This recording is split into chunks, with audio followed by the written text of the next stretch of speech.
Hello students, good afternoon. I hope कि आप सभी अच्छे होंगे। आज की क्लास में हम इलस्ट्रेटर के ऑब्जेक्ट मेन्यू के बारे में पढ़ेंगे। लास्ट क्लास में मैंने आपसे शेयर किया था टूल्स वगैरह, इलस्ट्रेटर के tools, then file menu, then edit menu. उन सभी को हमने पढ़ के जाना कि कैसे हम किसी भी डिजाइनिंग में चेंजेस कर सकते हैं, टूल्स की हेल्प से हम कैसे अपने स्टनिंग ग्राफिक्स को शो कर सकते हैं, है ना। तो जैसे हमने लास्ट क्लास में फाइल मेन्यू और एडिट मेन्यू कवर किया, आज की इस क्लास में हम कवर करेंगे ऑब्जेक्ट मेन्यू। तो चलिए बिना देर किए क्लास को स्टार्ट करते हैं। Unlocking Adobe Illustrator CS6, a beginner's guide. Welcome to the world of Adobe Illustrator CS6. This guide will provide a comprehensive overview of Illustrator essential tools and techniques. Specifically designed for beginners, get ready to unleash your creativity and design stunning graphics.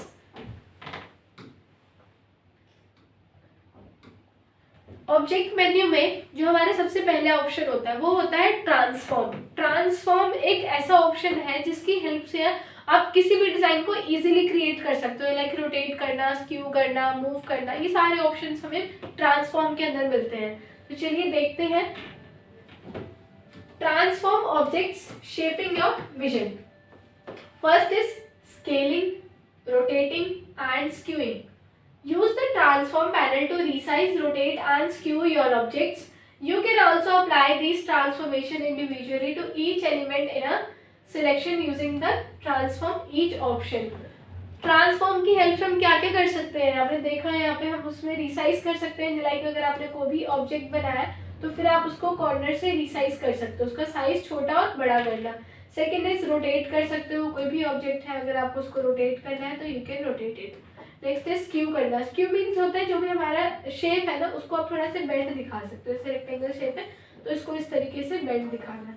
Clear है, ये होता है skew करना। अब यहाँ से क्या होता है, आप उसमें एंगल भी ऐड कर सकते हो कि आपको कितने एंगल के साथ उसको मूव करना है, कितने एंगल के साथ उसमें चेंजेस करने हैं। Next is the power of transform each.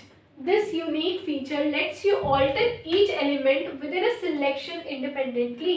This is perfect for scaling, rotating or distorting pattern fills without affecting the overall object. जो भी आपका ऑब्जेक्ट है, जो जिसमें भी आप काम कर रहे हो, उसके अंदर आप अपने अकॉर्डिंग जितना मर्जी उतना उसको स्क्यू करो, जितना मर्जी उतना उसको रोटेट करो, डिस्टॉर्ट करो, पर्सपेक्टिव यूज करो। तो ये सारी चीजें आती हैं हमारी ट्रांसफॉर्म में। ठीक है, अगर आपने लाइक कोई इस तरीके से एक लीफ शेप बना दी, अब आप चाहते हो कि इस लीफ से मैं कोई डिजाइन क्रिएट करूँ, तो रोटेट हमारे पास एक ऐसा ऑप्शन होता है जिससे हम इजीली कोई भी डिजाइन क्रिएट कर सकते हो और एकदम अच्छे से अच्छा डिजाइन। ठीक है, रोटेट का यूज करने के लिए सिंपली आपको यहाँ पर क्लिक करना है ऑल्ट के साथ। जैसे आप ऑल्ट के साथ क्लिक करोगे आपके सामने रोटेट का एक डायलॉग बॉक्स ओपन हो जाता है जहाँ पर बस आपको डिग्री ऐड करनी होती है कि आपको ये कितनी डिग्री रोटेट करना है। जब आप यहाँ 20 डिग्री लिख के कॉपी पे क्लिक कर देते हो, कॉपी करने से क्या होगा, इसकी एक कॉपी ऐसे साइड में क्रिएट हो जाएगी। ठीक है, फिर आपने प्रेस करना है Ctrl+D।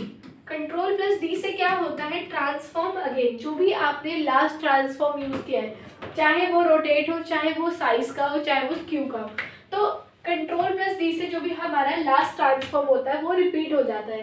तो जब आप Ctrl+D प्रेस करोगे तो आप देखोगे ये चीज रिपीट हो जाएगी और इस तरीके से एक फ्लावर का शेप वो आपको देता है। ठीक है, मतलब एक सिंपल सी लीफ हमने पहले बनाई, फिर जब हमने रोटेट का यूज किया तो वो कुछ इस तरीके से डिजाइन में कन्वर्ट हो गया। आप इसको यूज करना, ये बहुत ही अच्छा ऑप्शन है।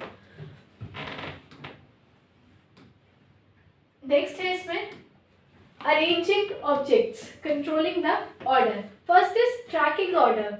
Illustrator maintains a stacking order based on the sequence in which objects are drawn. The first objects drawn is at the bottom while the most recent is on top.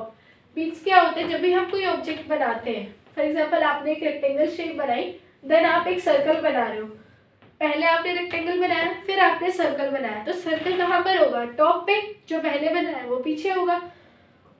Moving objects forward and backward. The arrange menu lets you move selected objects up or down in the stacking order, allowing you to position them precisely within your design. Stacking का मतलब क्या है, जब हम एक के ऊपर एक ऑब्जेक्ट को बनाते हैं तो वो होता है हमारा स्टैकिंग ऑब्जेक्ट। और इन वाले ऑप्शन से जो फॉरवर्ड एंड बैकवर्ड ऑप्शन आप देख रहे हो, इसकी हेल्प से हम एक ऑब्जेक्ट को दूसरे ऑब्जेक्ट के आगे और पीछे लेके जा सकते हैं। लाइक अगर आपने आर्टबोर्ड पे काम कर रहे हो, पहले आपने रेक्टेंगल ले लिया, फिर आपने सर्कल ले लिया, देन आपने एक स्टार ले लिया, तो एक के ऊपर एक आपने लेयर क्रिएट कर ली। अब आप चाहते चाहते हो कि जो स्टार शेप है वो बिल्कुल पीछे चला जाए रेक्टेंगल के, तो वो किस ऑप्शन से हम उसको यूज़ कर सकते हैं, वो हम कर सकते हैं बैकवर्ड और फॉरवर्ड की हेल्प से। बस आपको जिस भी ऑब्जेक्ट को आगे या पीछे लेके जाना है उसको पहले आपको सिलेक्ट करना है, फिर आपको इन ऑप्शन का यूज़ करना है। तो जो ऑब्जेक्ट आपका आगे है वो उसके पीछे चला जाएगा और जो पीछे वाला ऑब्जेक्ट है वो आगे आ जाएगा। डिपेंड्स ऑन यू कि आप किसको सिलेक्ट करके उसको यूज़ कर रहे हो। क्लियर है इतना? इसके बाद नेक्स्ट ऑप्शन है हमारा combining elements, grouping objects and combining elements. First is combining element. The group command allows you to select multiple objects and combine them into a single unit. This simplifies editing and manipulation. Combining elements group command क्या करता है, जैसे अगर आपने एक से ज़्यादा object लिया हुआ है, इमेज ली हुई है, टेक्स्ट ली हुई है, तो उन सबको आप एक साथ ग्रुप कर सकते हो और कहीं पर भी मूव कर सकते हो। ठीक है, कई बार क्या होता है हम अपने आर्टबोर्ड पे काम कर रहे होते हैं, आपने लेयर्स काफ़ी सारी यूज़ कर ली, जैसे पीछे आपने एक रेक्टेंगल पे पूरा काम कर लिया, फिर उसके आगे आपने कोई डिफरेंट शेप बना ली, फिर उसमें आपने टेक्स्ट ऐड कर दिया। अब आप चाहते हो कि मैं सिर्फ ये टेक्स्ट ही मूव करूँ, लेकिन टेक्स्ट के साथ साथ आपका सर्कल भी मूव हो रहा है। मीन्स जब कई बार हम क्या करते हैं सिलेक्ट करते हैं तो एक के साथ साथ मल्टीपल ऑब्जेक्ट सिलेक्ट हो जाते हैं, तो आप ग्रुप का यूज़ कर लो। ग्रुप से क्या होगा, आप पहले इतने जितना ही पार्ट आप यूज़ करना चाहते हो उसको पहले ग्रुप कर लो, ताकि एक क्लिक से वो जितना भी ग्रुप वाला ऑब्जेक्ट है वो सिलेक्ट हो जाए, फिर वही एक बार से दूसरी जगह पर मूव करेगा। ठीक है, ग्रुप मीन्स होता है एक से ज़्यादा ऑब्जेक्ट्स को एक साथ ग्रुप करना और फिर उसको मूव करना है। ठीक है, बट जो ग्रुप किए हुए ऑब्जेक्ट्स होते हैं ना उनको आप उनमें चेंजेस नहीं कर सकते जब तक वो अनग्रुप नहीं होंगे। ग्रुप किए हुए ऑब्जेक्ट को सिर्फ और सिर्फ आप मूव कर सकते हो, रिसाइज कर सकते हो या रोटेट कर सकते हो, मतलब उसके इंटरनल कोई भी चेंजेस नहीं कर सकते। नेक्स्ट है maintaining individual control. Even within a grouped object, you can still select individual elements using the direct selection tool. This gives you flexibility for making fine-tuned adjustments. Individually control means क्या लिखा हुआ है, even within a grouped object, you can still select individually elements using the direct selection tool. अगर आपने किसी भी object को group किया हुआ है तो आप डायरेक्ट सिलेक्शन टूल की हेल्प से उसको सिलेक्ट कर सकते हो। वो आपको फ्लेक्सिबिलिटी देगा उसको मूव करने की और उसमें चेंजेस करने की। नेक्स्ट है इसमें unlocking and hiding objects, managing visibility. Lock objects और hide objects. The lock commands prevents accidental changes to selected objects. Locked objects cannot be moved, deleted or otherwise manipulated until unlocked. Lock object क्या होता है, जैसे अपने artboard पे आप काम कर रहे हो, किसी भी ऑब्जेक्ट को जब आप लॉक कर देते हो तो वो आप मूव नहीं कर सकते, उसको डिलीट नहीं, मतलब उसमें किसी भी तरह की कोई भी चेंजेस नहीं कर सकते। ठीक है, अब जो ग्रुप ऑब्जेक्ट्स होते हैं उनको क्या होता है मूव कर सकते हैं बट लॉक्ड को नहीं कर सकते। इसके बाद नेक्स्ट है hide objects. The hide command temporarily hide selected objects. This allows you to see what's behind or next to hidden elements. Remember to show them again before printing. ठीक है, hide objects का क्या use होता है, आप किसी भी object को हाइड कर सकते हो उसके पीछे वाली चीज को देखने के लिए, लेकिन ध्यान रहे कि जब आप अपने डॉक्यूमेंट को प्रिंट करते हो तो ये हिडन ऑब्जेक्ट भी उसमें आएगा ही आएगा। क्लियर है इतना? लॉक ऑब्जेक्ट से हम लॉक कर सकते हैं, इससे आपका ऑब्जेक्ट जो है वो एक ही जगह रहेगा, मूव नहीं करेगा, और हाइड ऑब्जेक्ट से आप इसको हाइड एंड अनहाइड कर सकते हो। क्लियर है? नेक्स्ट है इसमें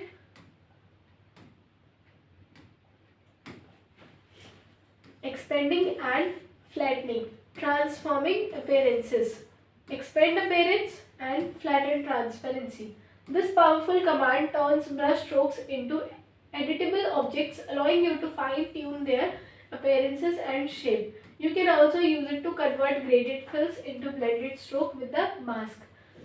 अब यहाँ पर एक्सपेंड अपीयरेंस का यूज जो आपको दिया गया है कि हम एक ब्रश में इसको यूज कर सकते हैं, ऑब्जेक्ट में इसको यूज कर सकते हैं, बट बेसिकली इसका क्या यूज होता है, ये यूज होता है जब हम अपने ऑब्जेक्ट में कोई इफेक्ट यूज करते हैं ना, तब इसका ये यूज होता है एक्सपेंड अपीयरेंस का। जब तक आप कोई इफेक्ट यूज नहीं करते तब तक ये वाला ऑप्शन जो है आपका डिसेबल रहता है, इनेबल नहीं होता।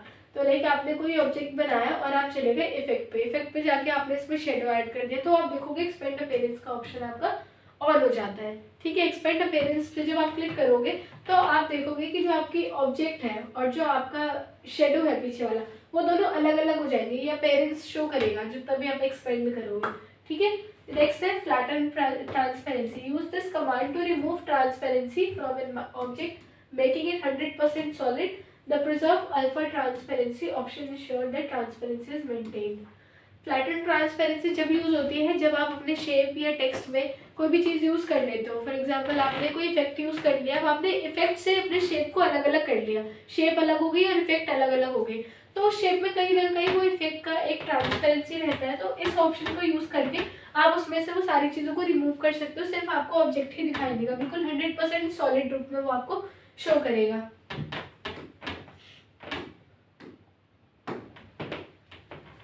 Next is rasterizing, creating gradient meshes, adding depth and detail. Rasterize, the command converts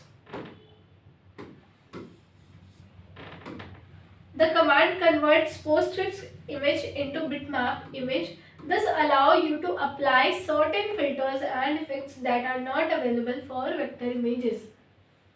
ये क्या करता है, ये जो कमांड होता है हमारे इमेज को एक बिटमैप इमेज के में कन्वर्ट करता है। बिटमैप इमेज एक फॉर्मेट होता है जिसमें हमारे इमेज को ये कन्वर्ट कर देता है। This allows you to apply certain filters and effects that are not available for vector images. जो वेक्टर इमेजेस होती है उनमें कुछ फिल्टर्स होते हैं जो अप्लाई नहीं होते, तो ये उसको अप्लाई करने में हेल्प करता है। Next is create gradient mash.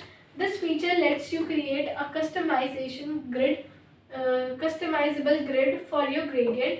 You can move control points and adjust their colors to create complex and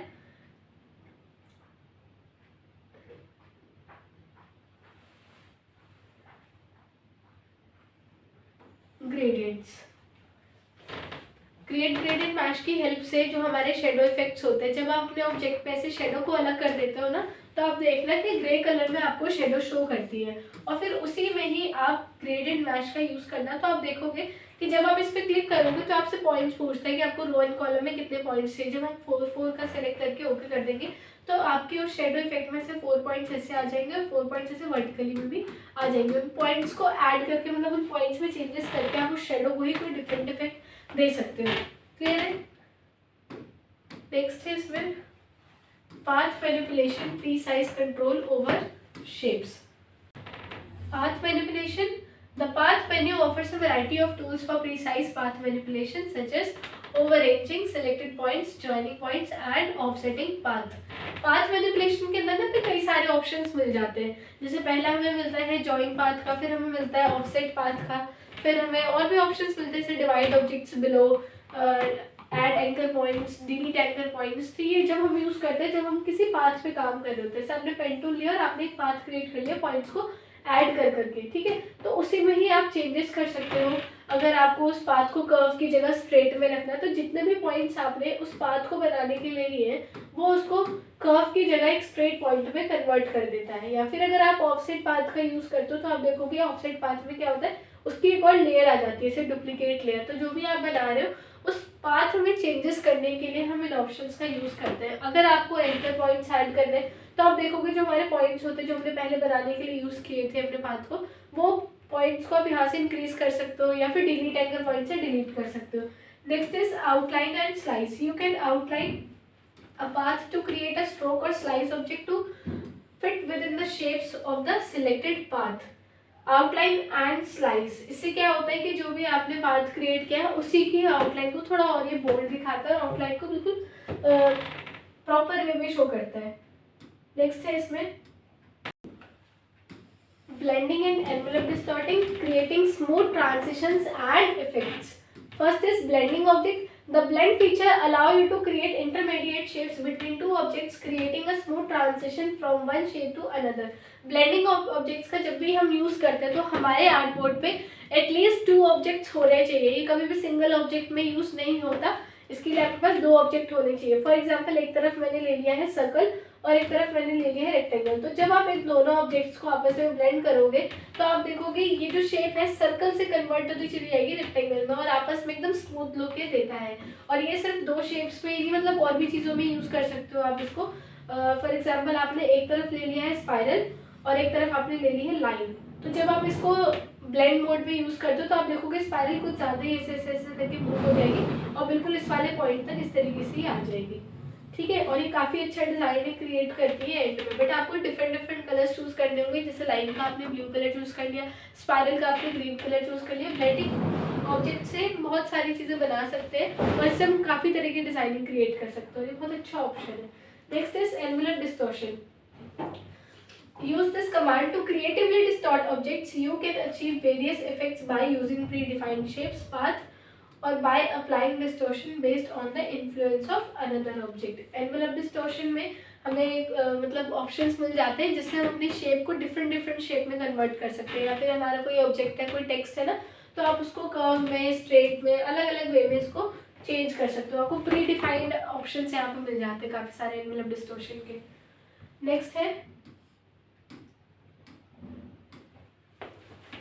text wrap and clipping mask, enhancing your design. First is text wrap.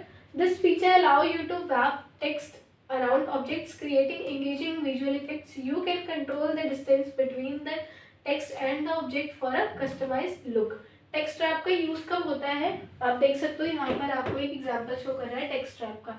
जब भी आप कोई shape बनाते हो ना, तो उसके just उसी वे में अगर आपको वो टेक्स्ट को उस पर रैप करना है तो आप यूज़ कर सकते हो. आपने देखा होगा कई सारे ऐसे लोगोस हम देखते हैं अपने आसपास ना, जैसे सर्कुलर में होते हैं, मतलब एलिप्टिकल में होते हैं, और इस तरीके से उसके ऊपर जो है उसका एक ब्रांड का नेम होता है, कंपनी का नेम होता है, तो उस वक्त हम टेक्स्ट रैप को यूज़ कर सकते हैं. Next is clipping mask.